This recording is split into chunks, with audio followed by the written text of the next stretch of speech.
The following is a class on the Bhagavad Gita as it is, first chapter, text number 44, given by His Divine Grace, A.C.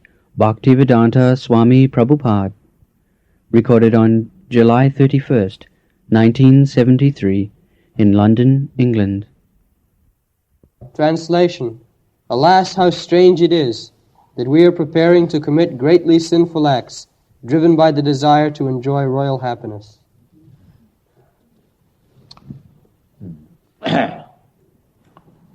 Ahavato mahatvapam kartam babusita abhayam jadraja sukhalobhina antam sajanam uddata. So, sometimes Arjuna is accused, Bhagavad Gita is also accused, that there is violence. There is violence. Bhagavad Gita is full of violence. Yes, it is full of violence, the war field. But here, the Vaishnava thinking, Arjuna is thinking, that it was arranged for his Rajya Sukha, Jad Rajya Sukha Labhi. It was arranged for the satisfaction of Arjuna, so that he could enjoy the kingdom and the happiness there. Actually, it was not so.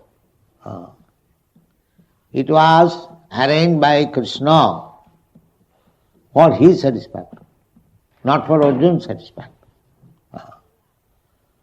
So that is the difference between ordinary work and devotional service.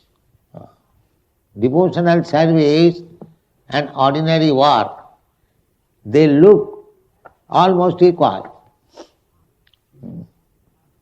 Just like we are living in this house, the neighbors, they may think that some people are living here, chanting, dancing. We also dance, we also sometimes sing, and eating, they are also eating. Where is the difference? They may think that what is the difference between devotional service and ordinary work? It looks almost equal. Therefore people misunderstand that Bhagavad Gita is ordinary warfare and violence. But it is not that. It is arranged by Krishna because to fulfill his mission is paritranam sadhunam vinasaya cha duskita. That is his satisfaction. Not Arjuna's satisfaction, not anyone's satisfaction. It is his plan. He comes, he descends on this planet, in this universe, just to establish the real purpose of religious life and to kill, to vanquish those who are opposing the real purpose of life, human life. That is his mission. Simultaneously, two things. Paritranam sadhunam vinasaya cha duskita. So, sajanam ahovato mahatpapam kartam babusita abhayam jadrajya sukhalevana hantam sajanam uddata. Sajanam means kinsman. So kinsman does not mean in a higher sense only my brother or my sister or my father or my uncle. No. Sajanam means all living entities. Because one who hasn't got Krishna consciousness, his ordinary consciousness, material consciousness, he cannot think in terms of sajana, my kinsman, all living entities. He cannot think. Actually, everyone is our sajan, because if God is Father, as Krishna claimed, Aham bija pada pita.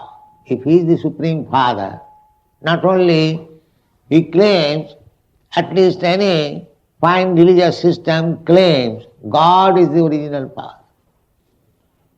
That's a fact. Aham sarvasya prabhava matta sarvam pravartate. Everything has come from him. He is the Supreme Father. If Krishna is the Supreme Father, he is Father of everyone. Sarvajonishu kaunteya. In all species of life, in all forms of life, they are all our sajan, kinsmen. How it cannot be? Because Krishna is the original Father. This is Krishna Consciousness. Therefore, a devotee of Krishna does not want to commit a little harm to any living entity. That is Krishna Consciousness. Vidya vinaya sampanne brahmani gavi hastini sunichi cha sapaki cha pandita samadarshana. Pandita, one who is learned, is samadarshana, equal vision. Not that just Krishna is equal vision. That picture, Krishna is embracing the cup. He is not only embracing the gopis, but he is embracing the cup also, cows also. Samadarshana. For Krishna, the gopis, the cup, and the cows, or anyone in Vrindavan who has come to serve him, they are all equal to him. Somebody wants to serve Krishna as cup, somebody wants to serve Krishna as cow, somebody wants to serve Krishna as gopi, somebody wants to serve Krishna as cowherd boy, somebody wants to serve Krishna as his father, somebody wants to serve Krishna as his mother. These are the different mellows, different tastes. Every living entity has got his own taste, how to love Krishna. But the central point is to love Krishna.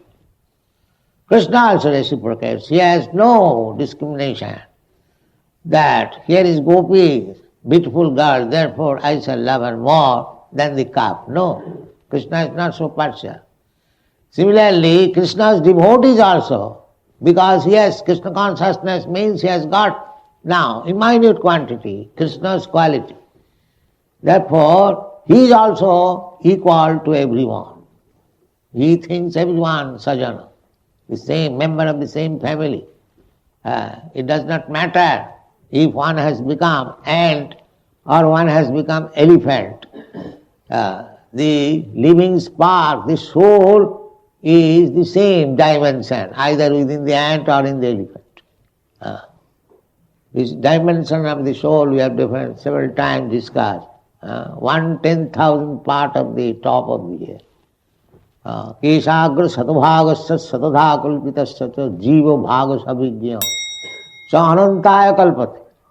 That is the dimension. In Shastra we get the dimension of the soul. Very, very minute. 1/10,000 part of the top of the hair, just imagine. So that portion is within the ant and within Brahma and within elephant. Therefore, one who is Pandit, one who knows what are these souls, spiritual sparks, part and parcel of Krishna, if he has got full knowledge, then his vision is Vidya vinaya sampanne brahmani gopi hastini sunichecha sapakecha pandita samadarshana. Samadarshana, equal vision. A learned Brahmin is most intelligent man in the human society. And a dog, superficially, externally there is much difference. Here is a dog, a street dog, and here is a learned Brahman. But one who is Pandit, one who is Krishna conscious, he sees that the Pandit and the dog, they are the same, because they are also the same spiritual spark. By his karma, he has become a learned Pandit, and by his karma, he has become a dog. But within the different body, dehin asmin jatha dehi kaumar, asmin dehe, in this body there is the soul. That is his vision. Of course, externally, it is not that I shall behave equally with the Brahmana and the dog. That is, external behavior. But internally, we should know that both the Brahmana and the dog, they are spiritual spark. This is called Brahmagyan. Brahmagyan means the knowledge of spiritual self. That is called Brahmagyan.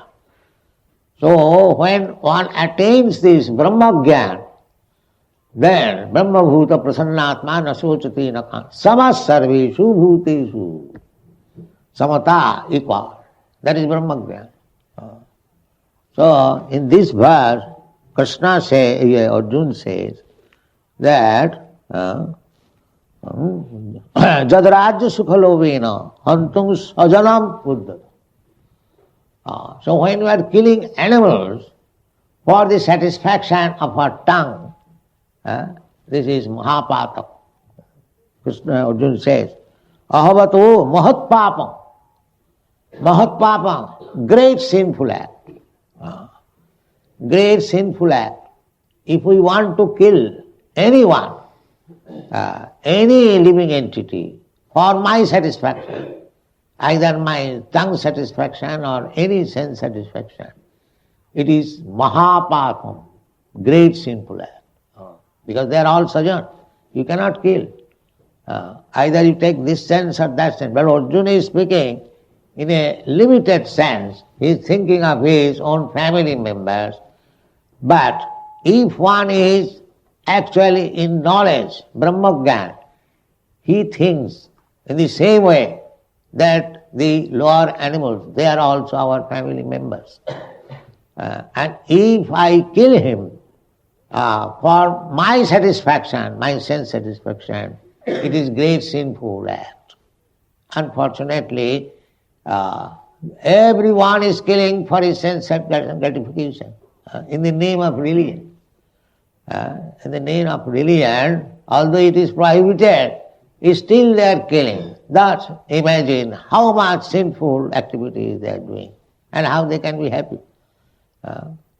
Happiness, of course, a hog also thinks that he is very happy, that he is eating stool, living in filthy place, and because he has got the facility of sex life without any discrimination, he may think happy life. But that is not happiness. Happiness is different thing. Sukham attam titang yattat otindriya grayam. If you want to feel happiness by your this blunt material senses, that is not happiness. Happiness is beyond your material senses. Attantikam, that is real happiness. Real happiness means it will never end and you will never feel satiation. I no more want. That is real happiness. Material happiness, there is no such thing. That you will feel immediately satiation. After enjoying any material happiness, a few minutes you will feel again another, again another, again another. So, therefore, in the Bhagavad Gita it says, Sukham attantikam jatta. So, real joy, what is real happiness, that is not felt by these blunt material senses. What is that sense? That is purified senses. Sarvapadhi vinirmuktam tatparatina nirmala. When our senses are purified, tatparatina, for the sake of Krishna, when our senses are employed for the sake of Krishna, that is purified. Rishikena rishikesha sevanam bhakti richyate. That is wanted. So, here in the beginning, Arjuna is thinking in terms of his blunt senses. But the same thing he will do. Attantikam, otindriya, purified senses. Just try to understand. This is Krishna consciousness. Arjuna is now thinking, Jadrajya Sukhalovena, for the matter of getting kingdom and sense gratification, I am going to kill my kinsman. So it is great sin. That's a fact. If the warfare in the Kurukshetra battlefield was for Arjuna's sense satisfaction, then it was a great sin. But actually it is not being done for Arjuna's satisfaction. It is to be done for Krishna's satisfaction.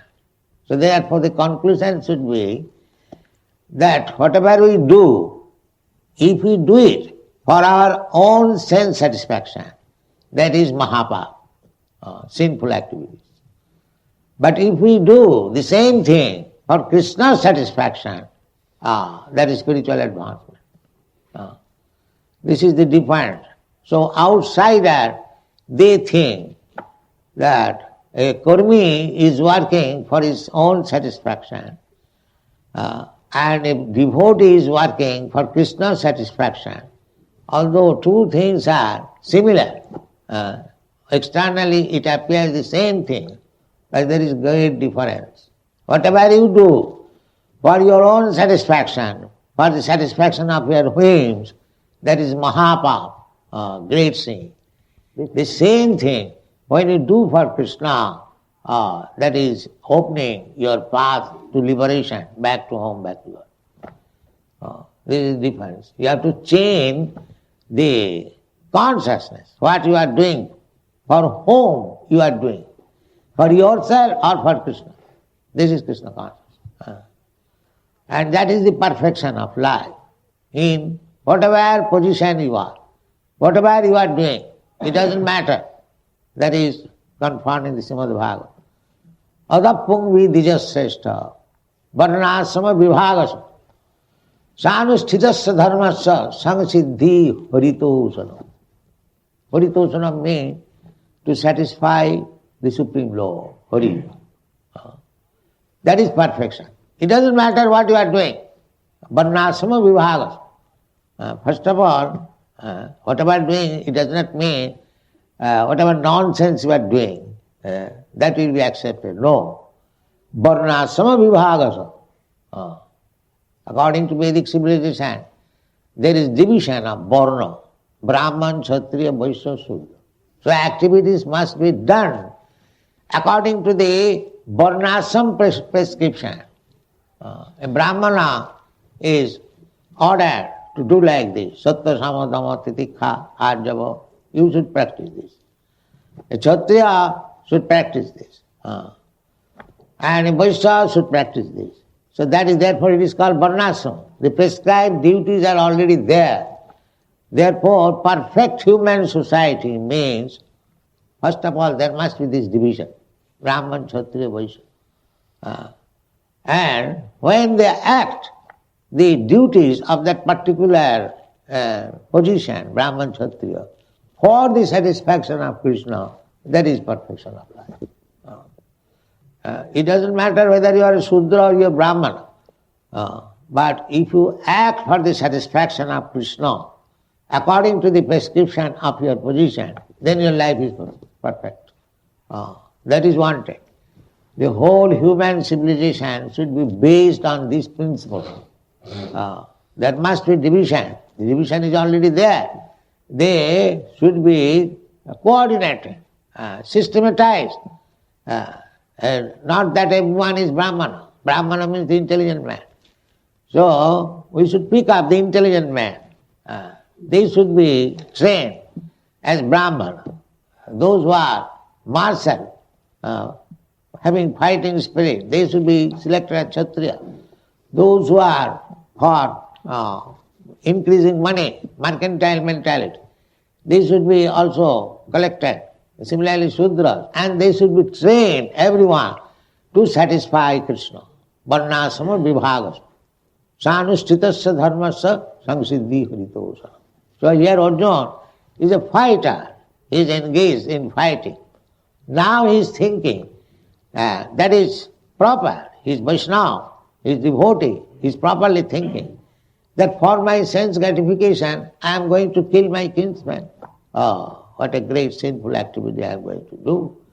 But actually Krishna is not engaging his devotee to act sinfully. No, that is not Krishna's business. Although superficially it appears that Krishna is engaging Arjuna to fight in the sinful activities. No, that is not sinful. Whatever Krishna does, it is not sinful, it is transcendental. The most pure activity. Therefore, the rascals who do not understand Krishna, they say that Krishna is immoral. They do not know what is Krishna and what is Krishna's action. They do not know. They think now Krishna is engaging Arjuna to fight, it is immoral. Why Krishna should engage Arjuna in the fighting business? So therefore, or why Krishna is engaged in dancing with the gopis? They are wives and sisters of other men. It is sinful if we enjoy with others' wife or others' daughter or others' sister, who is not bona fide my wife.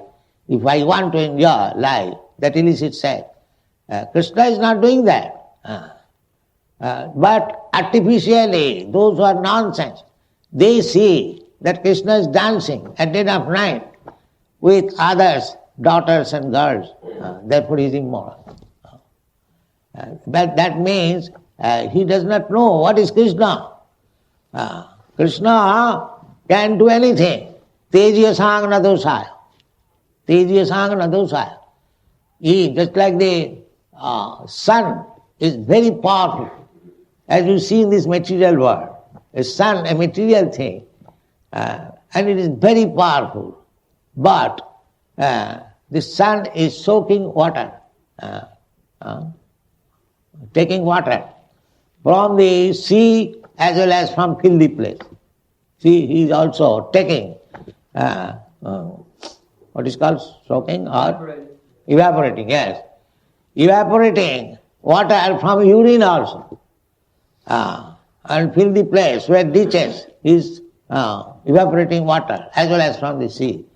But it does not mean by evaporating water from the sweat, ditch and urine, the sun is becoming polluted. No. Rather, he is turning that place, what is called prophylactic, antiseptic, by his sunshine. Similarly, even though somebody comes to Krishna with some purpose which is not moral, but the man or woman who comes there, he or she becomes purified. And Krishna does not become immoral. This science has to be known by the rascals before calling Krishna immoral. Therefore Krishna says in the Bhagavad Gita, Manusyalam sahaseshu kaschid jatati siddhaya, jatatam api siddhanam, kaschid betimam tattva. These rascals, they do not know what is Krishna. They think Krishna is ordinary man. Why is engaging Arjuna in the fighting? Why is dancing with others, daughter and girls?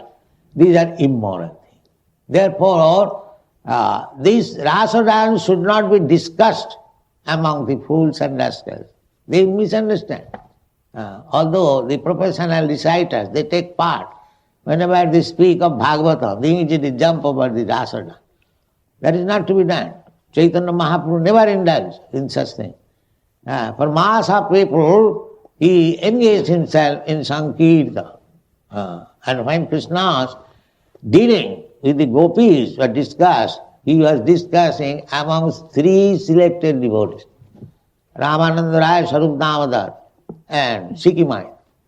He had thousands and thousands of devotees, but he never discussed Krishna's Rasila in the mass of people, never.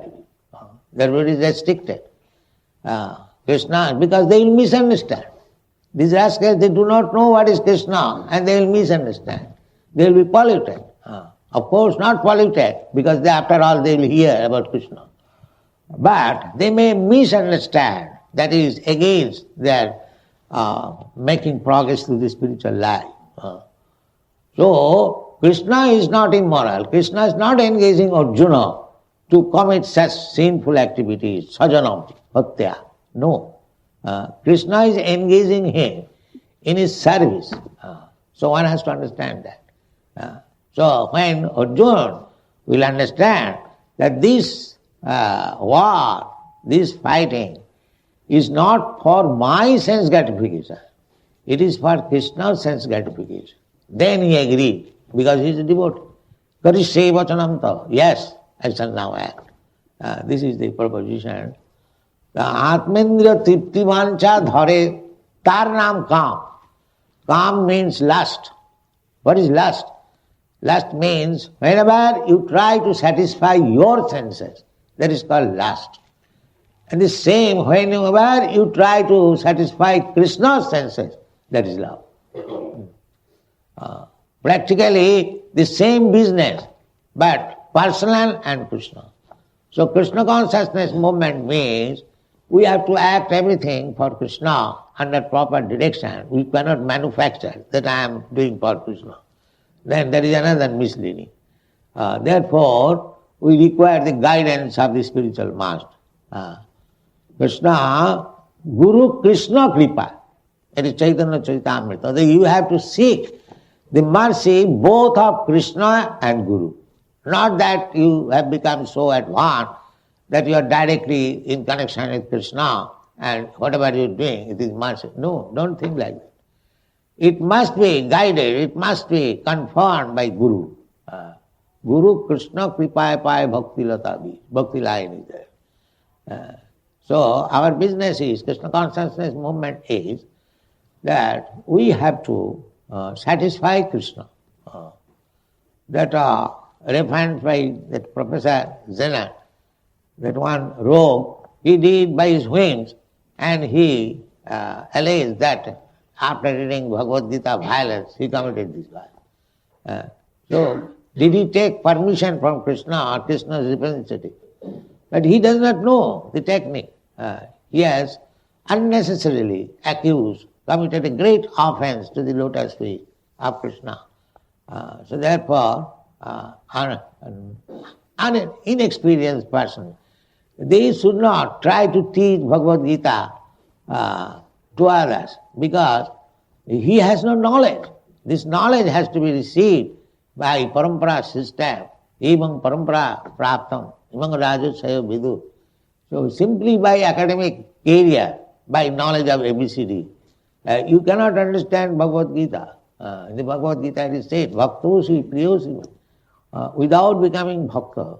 Therefore, Sanatana Goswami has forbidden that don't hear anything about Krishna from a person who is not a Vaishnava. Avaishnava mukhatginna puta hari kathamritam savanam na kartam. This is private. You cannot hear, because these audience or the students, they also do not know that here is a rascal, he is not a devotee, he is not a Vaishnava. Why shall we hear from him Bhagavad Gita? The first condition is bhaktosi. And the prohibition is also by acharyas. The avaishnava mukhat ginna puta hari kathamritam savanam na puta hari kathamritam. Hari katha talks of Krishna there by themselves, pure. But still it is prohibited that if it is spoken by a avaishnava, non-devotee, one should not hear, must immediately reject. First of all, we have to see who is going to speak about Krishna.